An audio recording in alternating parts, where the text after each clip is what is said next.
Sanibona, phinde nginibikelele nje ngalesi sikhathi, ngalolu suku, ngalomzuzu, ngaleli thuba, ngaleli hora. Sibonge nje umdali wezwe nomhlaba esithandile wasilondoloza wasigcina kwaze kwafika lesi sikhathi. Sibonge uNkulunkulu onamandla osenzela yonke into esiyidinga ngesikhathi esifanele, osisizayo, osibekelayo, osondlayo, osinakekelayo, owazi izidingo zakho, owazi ubuthakathaka bakho, owazi la udinga khona ukuthi ufulfileke khona, owazi isikhathi futhi esilungile sokuthi azifinyelelele kuwena. So singabantu yazi kumele sihlezi sazi ukuthi asizona iy'teringi.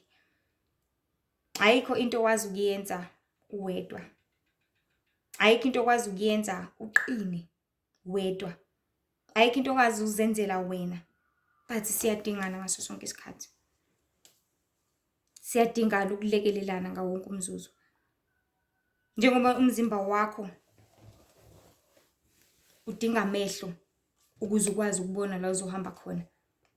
Udinga izandla ukuze ukwazi ukuthi uthinte wenze yonke into. Futhi ukuze ufinyelele laphaya uyowasha, udinga iy'nyawo ukuthi zihambe ziyofinyelela khona. Ukuze ufinyelelise umyalezo wakho la ufuna ukuthi ufike khona, udinga izwi lakho eliyiphimbo lisuka la, uphinde futhi udinge ini? Umlomo. Kudingeka namathe, kudingeka namazinyo, kudingeka iy'ndebe, kudingeka nengqondo futhi. Khona uzokwazi ukuthi kumele ukhulume ini ngasiphi isikhathi. Ukuze uzokwazi ukuthi uthole umyalezo nawe qobo lwakho, kudingeka izindlebe so that they can receive everything oyidingayo ngaleso sikhathi. Kuningi kuyadingana. So that amehlo akho azoba protected. Kudingeka izinkophe.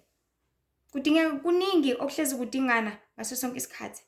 Konke kuyasebenzelana, konke kuyalekelelana, konke kuyathwalisana, konke kuyahlengana, konke kwenza umsebenzi wakho ngesikhathi esifanele nangomzuzu okuyiwona wona.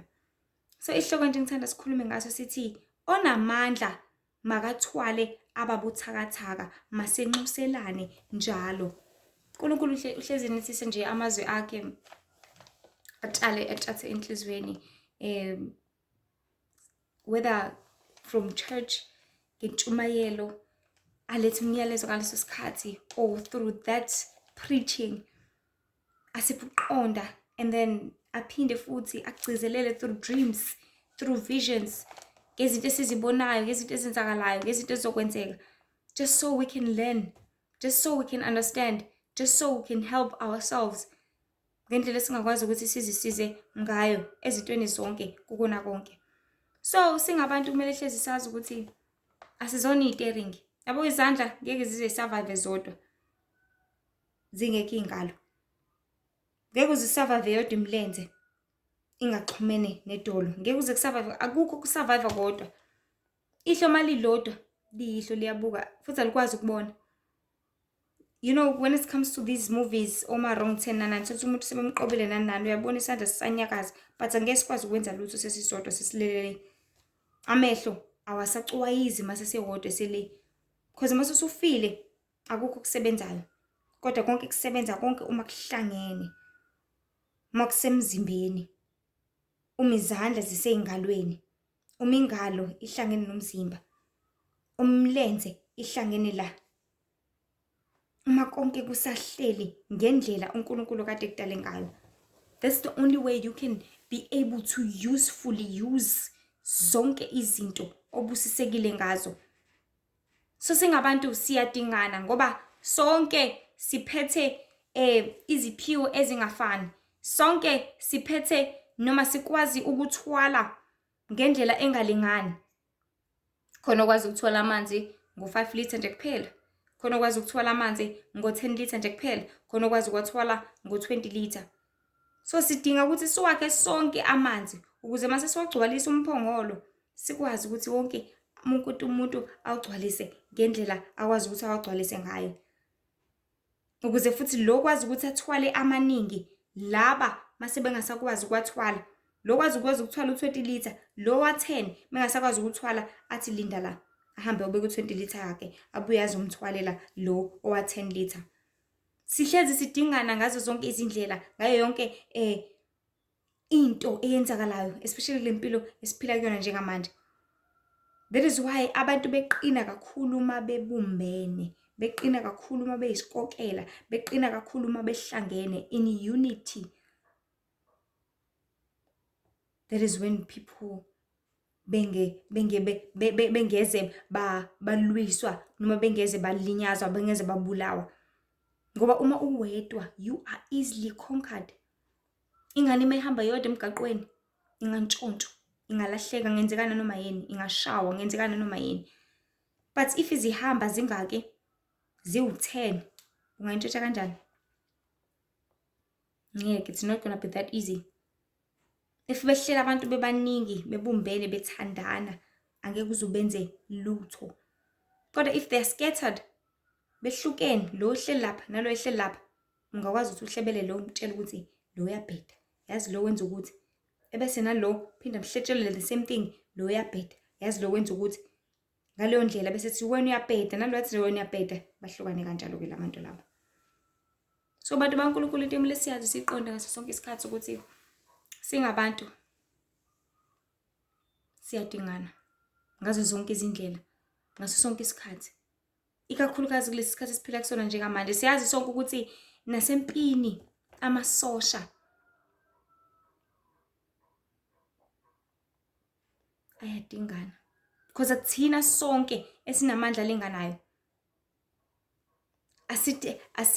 Asihlezi futhi siqaphele indawo eyodwa, because empilweni masihamba khona uzoqaphela, kumele aqaphele ka left, omunye aqaphele ka right, omunye aqaphele ngemuva, omunye aqaphele phambili, omunye aqaphele phezulu, omunye aqaphele phansi la sihamba khona.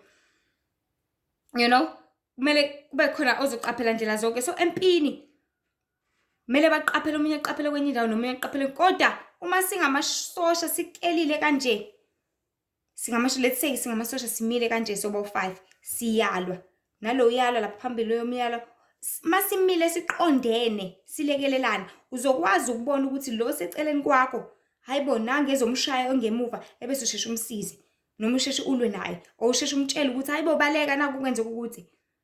Hayibo baleka naku nange esekugibela ngemuva, nange esekudonsela ngale ndlela. Ngokwenza kwakho kanjalo ukwazi ukuthi usize abanye, nisizane, nilekelelane, because omunye ubona omunye. But I scratch my back, you scratch, I scratch your back, I scratch your back, you scratch mine. Emhlanje umuntu akakwazi ukuzibona, but another person can see you, akwazi ukuthi athathe akuscratch iback yakho. That is why sidingana ngaso sonke isikhathi. If you've got one hand, you are always in trouble, you're gonna need help ngaso sonke isikhathi, because your hand can only go to an extent. Udinga isandla sesibili, udinga sesithathu. Bake bathi kulele kunye ukube kubili ngabe kuyavusana. Why? Because if nibabili uzokwazi lo melele avuse lo munye, akwazi nalo meselele avuse lo munye, akwazi lo menenkinga asize lo munye, nalo masenenkinga asize lo munye. Sihlalele lokho singabantu, izandla ziyagezana, izandla zifanele ukuthi zigezane. That is what into esashawa kakhulu ngayo singabantu, especially when it comes to lesifo iCovid yafika yahlaba yahlukanisa, yathi lalela wena umdinga umuntu, you need to be isolated. Wena umdinga umuntu udinga ukuthi uhlale wedwa, wena umdinga umuntu buku uyagula, buku uzokulimaza, buku uzokubulala ngale sifo lesanazo, buku uyakhohlela, buku 1 no 2 no 3 neCovid nani, wena faka isifono, wena umuntu msabe, wena umuntu omfuni, wena umuntu ukuthi nokuthi. Ayikho leyo nto bantu baNkulunkulu, singabantu siyadingana. Yabo ngale nkathi sigula ila sidingana khona ngampela, because ogulayo udinga ukunakekela, udinga ukusiza, so that ezokwazi ukuthi agcine esindile, ephephile. Lo ngagula uyena ahlalela ukuthi asize lo gulayo, because lo ngagula uyena namandla engakwazi ukuthi ambelethe, amtshathe, amsize khona ezokwazi ukuthi aze abe right. Lo ngagula uyena odinga ukuthi amgeze lo gulayo, ngoba akasakwazi ukuyigeza, akasakwazi ukuyisiza. Lo ngagula umsebenzi wakhe ukuthi asize lo gulayo, lo namandla umsebenzi wakhe ukuthi asize lo obuthakathaka ongasenawo amandla. So sikwazi kanjani singabantu ukuthi sithi sisezimeni ezinzima la sidingana khona ngampela, ebese kuba izimo la silahlana khona ngampela? How is it happening ngaleyo ndlela abantu baNkulunkulu bathandekayo? Why kumele kwenzeke ngalolu hlobo? Why kumele sihambe ngaleyo ndlela? Because ngale nkathi sidingana, ingane nkathi kumele sihlangane ngempela.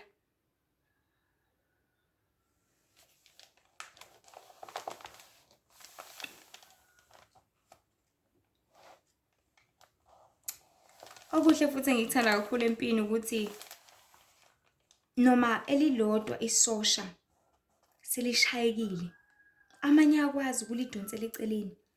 Alinese alihlambulule, mhlawumbe aligeze leso silonda mhlawumbe lapho dubuleke khona. Bese mase alihlambulule, alibhandishe, bese liyalunga-ke lilungele ukuthi libuyele empini. Aze abe right, afaneleke ukuthi aqhubeke nomsebenzi. Okusibuyisela ngokushesha esihlokweni sethu ukuthi onamandla ukuthwala abangenawo ababuthakathaka. Umsebenzi wakhe makabathwale ngoba kufanelekile, kumele kube kanjalo. And uNkulunkulu Jehova bekade ebeka ngokucacile le ndaba ukuthi onolwazi, the teacher, uyena responsible ukuthi afundise abanye.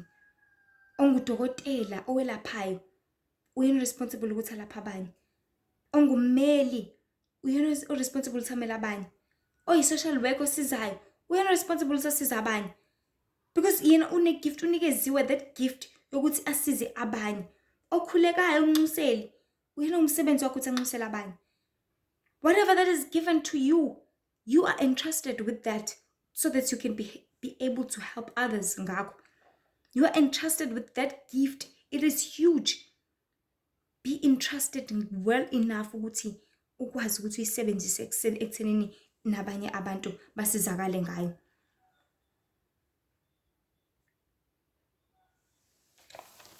Yazi, when it comes to uNkulunkulu mezokubusisa mhlawumbe ngemali, usokubusisela ukuthi ukwazi ukuthi size abanye abangenayo imali, not ukuthi ibe yakho kuphela. Because when you are given an opportunity enkulu kakhulu ukuthi ube nento yokuthenga, kukhona abangenayo, kukhona abayidingayo, abayikhalelayo, abayilangazelelayo. So umsebenzi wakho ukuthi leyo mali yakho take it to charity makuthi you need to be, makuthi umoya kaNkulunkulu ukholela kanjalo. Take it to abampofu in homes. Take it to amakhaya abadala, kwizintandane, wherever. La idingakala khona, la bengenayo khona, la bekhalela khona, la bekhuleka khona, beyidinga benxusa.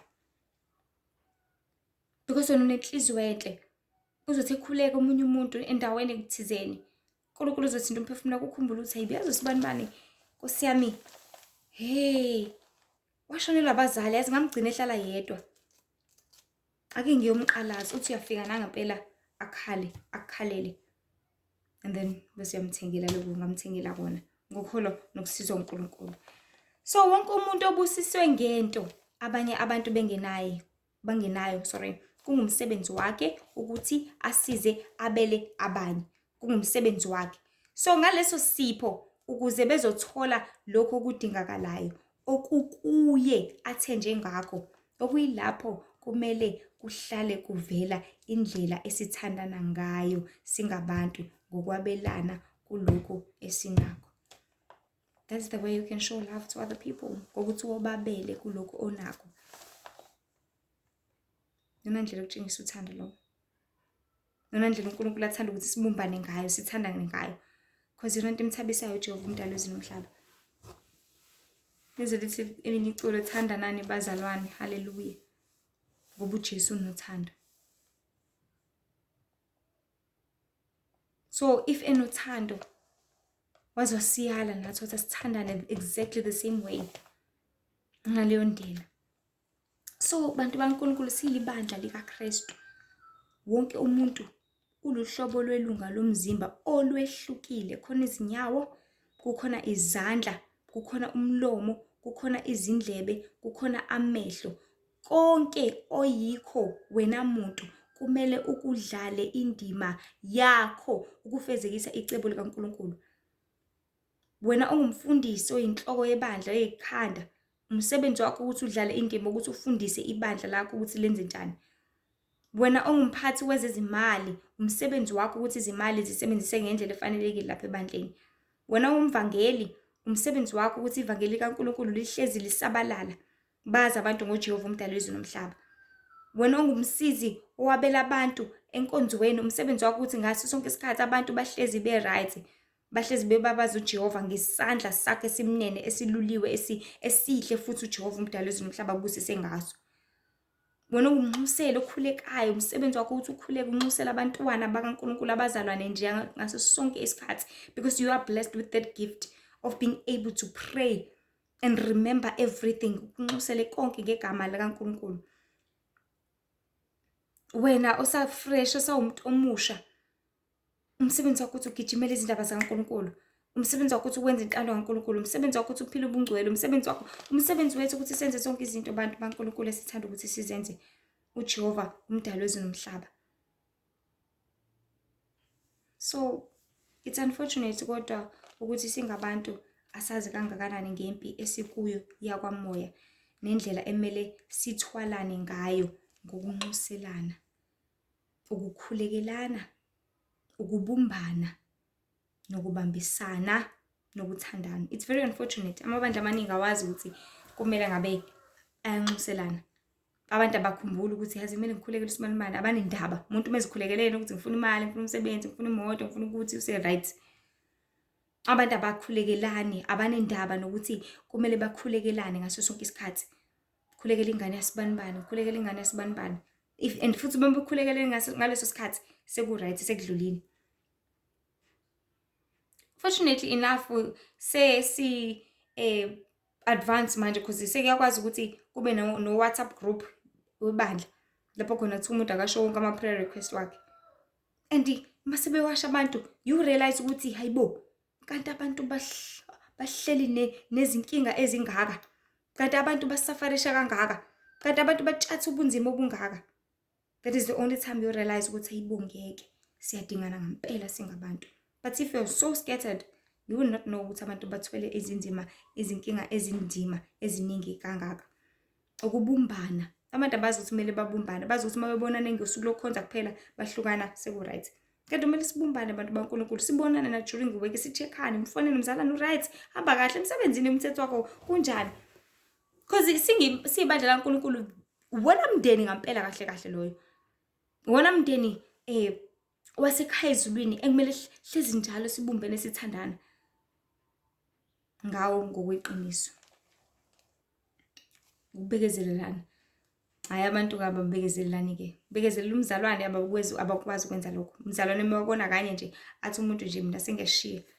uSibanibani wathi kimi. Ngomzalwane nje just once.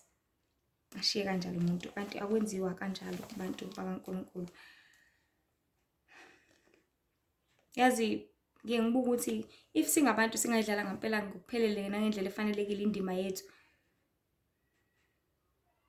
konke sikugcine, konke sikwenze, konke sikuphile, yazi singahlala siqinile singamabandla, singahlala simile singabantwana baNkulunkulu, singahlala silindile ngempela ngokuqiniswa inkosi, ngoba in unity we are one. Masibumbene siyinto eyodwa, siyumzimba ngempela kaKristu lo athanda ukuthi sibe wona. And noma yini okanye noma ubani akekho ongamelana nathi, akukho. uPawulu uyibeka futhi le ndaba ukuthi masihlale silungile, silungele ukukhulekelana singabazalwane, ngoba lesi sikhathi sivele silindelekile ukuthi sifike. Yebo lesi sikhathi siphila kusona njengamanje, isikhathi sokukhuleka nonxuselana, it was very it was expected ukuthi sifike. And ekufikeni kwaso isikhathi sempi enkulu. You need to be ready to pray for other people, because izimo sibhekana nazo every day and night. Ezinzima izimo lezi. Sihlalela ukuthi sisizane. Futhi ke ubuthakathaka sibuthwele sonke abantu baNkulunkulu. That's an honest truth. Wonke umuntu uba nobuthakathaka thizeni, indlela thizeni, because sisenyameni sonke. Izinkinga sizohlezi sibhekana nazo usuku nosuku, kodwa asiqaphele singashawa size silale phansi mba singamasosha empini. Omunye umzalwane akahlalele ukusiza omunye umzalwane oshayekile.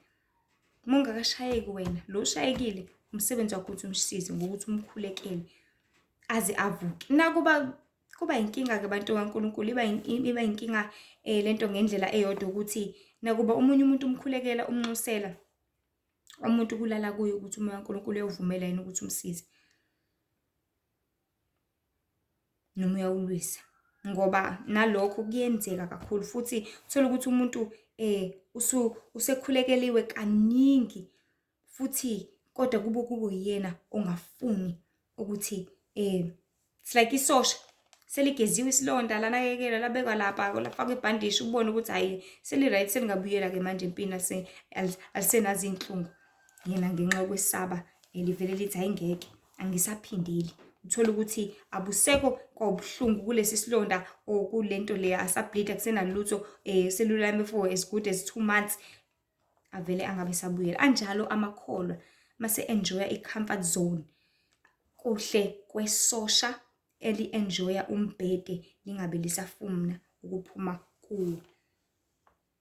Ase enjoy umuntu ukuthi angisenazo iy'nkinga, ese enjoy umuntu ukuthi hayi sengi-right, esephila ezweni, esenayo yonke into ayidingayo ngesikhathi asithandayo. Bese ethi hayi angisabuyeli, because if ulikholo uzohlezi uliswa, uzohlezi ushawa, uzohlezi uphupha, uzohlezi ucindazelo, uzohlezi ukinywa, uzohlezi yonke into yakho nje njalo. Ngisho njalo Ncwadi yamaRoma sesiyakuthini?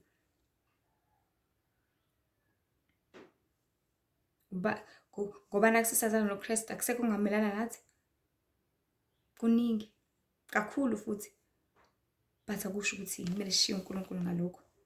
Kumele sishiye lempi sibuyele emuva sithi hayi siyagive up, sithi we-surrender kwizitha zethu. Cha, asime siqine, especially isikhathi sokugcina manje, isikhathi sokuma siqine ngempela. Kodwa nakhona empini as I was saying, isosha bengalishawa liwe phansi, kodwa uma lisheshe lathola usizo oluphuthumayo ngokwazi futhi nangokuzimisela ukuyinqoba impi, ligcine selivukile laqhubeka nempi mase liluleme. Kodwa uma lihlala noma lilahla ithawula liyafa, because if uzozinikela ezitheni zakho zizothi awu wayiletha zidile nawe. So abantu abaningi baze bazinikele kuzo izitha zabo ngobunzima bempi, amunye azibulale yena. So okwenzeka isikhathi esiningi bantu baNkulunkulu ubone ziziningi kakhulu izinkinga zakho uze ulahle uJehova. Mhlasimpe ngenxa yemali, most people these last days baze bazothatha uPaul Silo ngenxa yokuthi banezinkinga, ngenxa yokuthi bafuna ukugcina umsebenzi wabo, ngenxa yokuthi bafuna ukugcina benemali, bafuna ukugcina beqhubeka bephila impilo le yasemhlabeni, bazoze bathatha uPaul Silo. So makholwa sekuseduze phambili, and uma usuthatha uPaul Silo sekufa kwakho lokho. So singagijimeli sibuke izinkinga sithi ngeke bese uzulala phansi. Sekuseduze phambili masingasashoni le nale, kodwa sijonge phambili. Kona kuyinkinga futhi kunzima ukungazazi izinto eziningi uJehova ubaba uthanda sizazi ngalempi esikuyo lapha emhlabeni, ngoba ukungayiqondi konke kusenza silahlekelwe yilo lonke ulwazi obulungasisiza, okusho ukuthi nempela ukuhlakanipha kweqiniso kutholakala olwazini oluvela ekhaya ezulwini. The only smartness, ukuhlakanipha okuyiqiniso, kutholakala ukuthi wazi uJehova, wazi uNkulunkulu umdali wezulu nomhlaba, nasekwenzeni intando kaNkulunkulu. So if abantu bengafuni ukufunda izwi, bazongazi ukuthi lempi esikuyona impi yakamoya. If abantu bengafuni ukuxhumana noJehova, bazi ukuthi uNkulunkulu uyafika ngamaphupho, uNkulunkulu uyafika ngesibonakaliso. Iyagcizelela le ndaba incwadi yaJobe 33 verse, I think it's verse 14 and 15. Yes, Jobe 33 verse 14 and 15. Ukuthi mina ngifika umuntu elele ebusuku, kusho uJehova, ngifika ngamaphupho nangezibonakaliso, ngifika usebuthongweni. Because abantu abafuna ukwazi lokho, bayitshela ukuthi njalo amaphupho azofika-ke. uJehova afika ekuletheni impendulo yakho in that dream, but ungaboni, because wena ufuna ukwazi, awufuni uqonda, awufuni ukwenza intando kaNkulunkulu. Number 3, abantu abafuna ukuzila. If uzilile, inyama iyatubeka, inyama ayitholi amandla ibe ngaphezulu izifuna izinkanuko zayo, but uNkulunkulu uyakuhola ngaso sonke isikhathi, ngazo zonke izindlela. but abantu abafuna ukwenza lokho. Abafuna ukufunda ukwazi ukuthi lento isiza ngani. Abantu bathatha ngokuthi ngingadli. How about you ask a question ukuthi kusho ukuthini ungadli? Kuzongisiza ngani mangadli? Ngizosizakala kephi? Yini lengaka? Why kumele ngadli? Ask deep questions so that uzophenduleka, uzokwazi ukuthi lezi zinto zisiza ngani. Ungathi ufuna ukuya empini uzothi kumele ngiphathe ifosholo. Ask ukuthi why kumele ngiphathe ifosholo. So that uzochazele ukuthi leli fosholo uzofika ngaphambili kuzomela ukuthi ugumbe. Azi ukuthi why kumele ngiphathe ilokhu njani ubush. Because kuzoba nehlathi phambili ozodinga ukuthi ushaye izihlahla zilale phansi so that uzokwazi ukuphendla indlela kuqala. So we need to come to a point lapho khona sizozibuza kuqala ukuthi why kumele ngenze kanje? Why kumele ngiphile kanje? Why kumele ngihambe kanje? Why? Ask those questions so that uzokwazi ukuthi lento isiza ngani. Ungathi ubona into yenziwa bese kuwena ugijimisa uyayigxeka ukuthi awungeke mina ngeke ngize ngikwazi shembe ngiyogeza emfuleni ngeke ngize ngikwazi amanzi ebanda kanje. Ask ukuthi why kugezwa emfuleni. Ask ukuthi why kukhuleka entabeni. Ask ukuthi why kumele ngibhabhadiswe. Ask all those questions so that you will find an understanding ukuze into uyenze. Because uqonda kudeda ebini. And if wesaba uJehova uNkulunkulu uzokunikeza ukuhlakanipha ukuthi lezi zinto lezi zihlakaniphele uzoqonda ukuthi why lento kumele ngiyenze, why lento kumele ngiyigcine. And the more you understand, that is the more uzoqhubeka uyenze. And the more uqhubeka uyenza isiza wena at the end of the day, because zonke izinto ezizenza lapha emhlabeni zisiza thina sisempini. So singamakholwa, uma ulikholwa uhlalela ukuthi umulusela abanye amakholwa. Sihlalela ukuthi sizibambe zonke lezi zikhali zamaKristu kwencwadi yabase Efesu chapter 6. Izincwadi zamaKristu izikhali zamaKristu. Sihlalela ukuthi sihlale siready ukuthi sishumele izindaba zaNkulunkulu, siready ukuthi sikhulekelane, sinxuselane, siready ukuthi sihlale sifakele izivikele siyithemba, sikukhole siyinsindiso, siqiniso. Ngoba uSathane uhlezi ephosa imicibilisholo evuthayo. Mina hlezi sinehawu elizozivikela ngaso sonke isikhathi. So ask abantu bakaNkulunkulu ukuthi kungani? Ask, buza. Why kwenziwe kanje? Why sihambe kanje? Why siphile kanje? Buza. Khona uzothola ukuqonda, khona uzokwazi, khona uzoyigcina nawe leyo nto leyo. Izoba usizo nawe yakhe impilo, izokuhlenga nawe kokona konke. Buza. So isikhathi abantu bakaNkulunkulu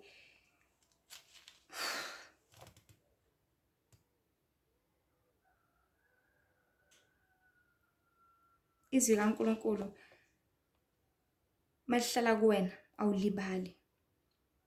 And as I was saying, okunye kuyisikhali kakhulu ukuthi uhlezi ulungele ukushumayela izindaba ezinhle zikaNkulunkulu. Ngoba the more uzishumayela ukhuluma ngazo every day, izwi kaNkulunkulu lihlala kuwena. Awulibali ngoba lihlezi likunetha every day. Njalo uma kumele ufundise lizoqala likhulume nawe kuqala manje likhulume nabanye. uJehova asuke ekuthembile ukuthi usekuthembile ukuthi ube umpheki nomphakeli wemphefumulo yabo, ukudla noma isinkwa sokuphila esiyizwi likaBaba uJehova uNkulunkulu ohlala ekhaya ezulwini. So uma uhlezi umpheki uzohlezi udla nawe, ngeke uhlezi uphakela abantu ungadli. Even though kuyenzeka ke thola ukuthi umuntu athi sengikudle nje ngamakhala lokudla sengiright ukona. But ke noma ekudle ngamakhala okusalayo ukudlile. So ngaso isikhathi isikhali esikhulu ukushumayela izindaba zikaNkulunkulu, kuhlezi uvama iqiniso la endebeni zakho, because the more ukhuluma, the more ulikhumbula, the more uliphila. Makuyinto ya everyday. So amakholwa kahle kumele ngabe hlezi ekuNkulunkulu, hlezi sebukhona uNkulunkulu, kumele ngabe hlezi enza whatever ebasondeza nebahlanganisa noNkulunkulu. So umyalezo nje uthi onamandla makathwale ababuthakathaka. Masinxuselane njalo. Isikhathi sokukhuleka abantu baNkulunkulu lesi, isikhathi sokumunca njalo lesi. Masinxuselane njalo. If you can still do it, siza nabanye banxusele bakwazi ukuthi basizakale. Although sebelwisa kakhulu abantu moya kaNkulunkulu, but whoever untuzi yakhe ivuma, whoever kusebenzeka kuyena akusebenzise ngamandla. gqogqozi ngentshisekelo nangokholo uNkulunkulu. Inkosi nje ibe nani nibusise. Hleze nazi ukuthi zikhona uNkulunkulu ezonda isono, uNkulunkulu uyabuthanda ubungcwele. Sikhona ezinye inkundla zokuxhumana where there are short clips, 10 minutes, TikTok, Instagram and Facebook. For TikTok uLihlithemba, Instagram Lihlithemba Wendy IE Mzobe, and then ku Facebook uLihlithemba Mzobe. La khona nemibhalo and bekhona with the same videos alikhona ku TikTok naku Instagram. Hlezi nazi nje ukuthi uNkulunkulu uyanithanda kakhulu, anisize kukona konke. Lihlithemba lo, Nkosi ibe nani. Amen.